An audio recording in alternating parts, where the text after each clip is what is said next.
Absolutely, because your ability to speak freely is directly correlated to your insignificance. Yeah. You can talk if nobody listens. Yeah. People start to listen, you have to be careful what you say. Exactly. And then they'll come along and say, oh, this is a free country. Yeah, you can say what you want. And then they'll attack you anyway if you say things they don't like.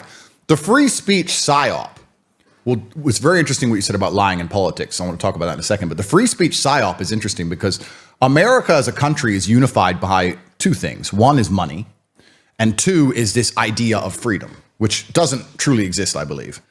But other nations may be unified by a language or a color or a flag or a national interest, whatever. But America is unified by the idea that most people believe they can get rich one day. And they're unified by this idea that they are freer than everybody else. So I think to keep this scam alive, they have to allow people to do stupid things they can't do in other places. Because you can't truly criticize from a vocal platform the leadership without getting wrecked. That's the same in every country in the world. America's no better.